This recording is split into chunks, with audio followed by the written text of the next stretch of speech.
Did you ever see appeal in normality, or was it scary for you to break out of that box at a certain point in time in your life? You can go first, Emily, if you like. Yeah, I would say that I would prefer, I've always wanted to just look really normal. Oh, really? I Okay. really wanted to blend in. I really did not. I wasn't Huh. like trying to stand out. I never dyed my hair a weird color. I didn't do like get facial piercings or whatever. Like I went to art school. You see a lot of things, and I was just like, I just want to sink into the wall, like just don't look at me. Hmm. Um, yeah, so it's been really uncomfortable most of the time, but I think the more I'm like realizing that I just have different temperament than certain people, that I'm more comfortable with that, and then it's staying grounded with that knowledge. So it's less comfortable now or uncomfortable than it used to be. It used to be so uncomfortable all the time because I was like, why am I not like everybody else? Like why am I doing weird things all the time? And it was only weird in relation to somebody who's like going to school to be an engineer or, a teacher or you know what I mean. It's just it's relative a little bit. Hmm. So it's gotten better. Yeah. I'll say for myself, I actually had the same thing when I was a kid. That I wanted to be normal. Like, I remember getting taller, and I had like a prognosis for how tall I would get, and I was like, I don't want that. I want to be smaller. Like I just wanted to be normal, and that was because I was like insecure as a kid, so I just didn't want to stand out. So I would be like singled out or whatever, and I just wanted to blend in. But then I think as I got like 17, 18, I kind of had the opposite thing and like a reaction to it. I was like, oh, actually, I would hate to be normal and I want to be excellent, like perfect. Um, which I'm not sure where that came from actually. But but now I'm like I'm aware that I'm quite different from other people in many ways. I live my life a bit differently. I'm not trying to have a very successful career money wise, or I'm not into like partying so much or dating around. But that's actually I'm very comfortable in that. And I'm happy also to have a lot of different people around me to speak to and to learn from. So I actually really like it now because it makes people open up to you more often when Hmm. when you get to know someone, like when someone just meets me and they see me as like, a gym bro or whatever, they like they have a different position towards as opposed to when you speak to them for half an hour or whatever. And then because I'm different and maybe because I'm like married and whatnot and thinking about the world in a different way, they open up to you much more. So it's been quite a strength in my life, a fun thing, a good thing. So Hmm. yeah. That's interesting. I was maybe expecting,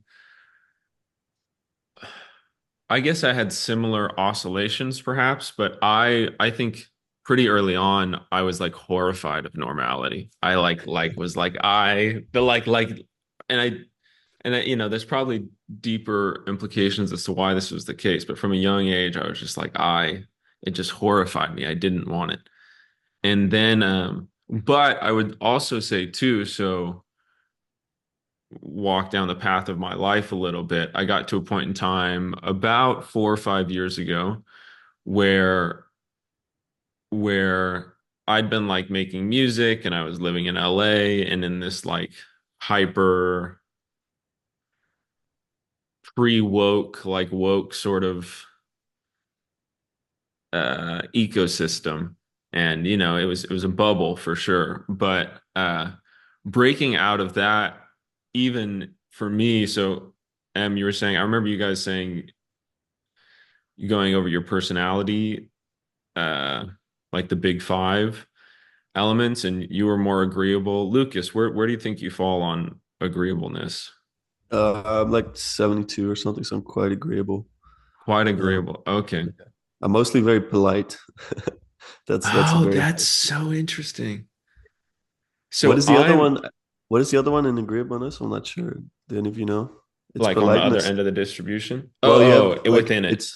So yeah, subsection. So you have politeness and Politeness and empathy, I believe, or something compassion. Yeah, along those lines. yeah, Compassion. compassion. Yeah, yeah. I Yeah. remember. Yeah. So So my my politeness was, scores, but I was like super impolite as I'm sitting here interrupting you as you're on my show and I'm asking you questions and then interrupting you. So I was like first percentile impolite or something. And then my agreeableness was relatively like middle ground for men, I think it was, but I was high in empathy and like first percentile in politeness. But and then the I was more like I tended towards the disagreeable side of the spectrum, and so I think for me that was um it was comfortable for me to like not I didn't really need to fit in. I think that I was okay with being like, this is just, who I am. Like, I think I was a little bit of a polarizing figure when I was younger too. Like my teachers and classmates, they either like really liked me or they were like, this freaking kid, like get him out of here. Um, but um I struggled with this in terms of like fitting in. There's the agreeableness and disagreeableness side of things, but then the sanity side of things, right? When you're in a position where 90% of the people around you are like, you're wrong, and like if you think that you're evil, you go, oh shoot, well, am I wrong? Like, is this right? Like if you're like a properly socialized human, you should be like, okay, well, a bunch of these people think this, perhaps I'm wrong, right? It's a reasonable thing. And then I think once I realized that like, oh no, my like acceptance is not my God, like I care more about truth and love than like social acceptance. Um, it took a while, but I had to like break out of this. But then I'd kind of gone along with it for a bit, right? I'd kind of gone along with the like, okay, well, it's no big deal. Everything's fine. I'm just hanging out, having a good time, like making music, shooting videos for people, kind of being in the entertainment scene. And I had this rough, like, breaking out of like, no, no, no, no, no. Perhaps I'm not who you think I am. Like all of, I think I was talking with a friend yesterday, but I had like 10,000 followers on Instagram and I have like less than 6,000 now. And there was a moment in time once I started, and a lot of this was I would say it was a path Peterson took me down, but it was more Solzhenitsyn of like, don't lie, don't do mm, it. Like, yep. watch out. Like, do not say things that you know not to be true. You will walk yourself and everyone you love and care about into the pits of hell. And like, you will have done it. Like, watch it, and that horrified me. Even now, it almost makes me emotional because I think I know, I don't know what that means, but I know damn close to what that means. I spent a lot of time reading about it. I spent a lot of time reading about it high, actually.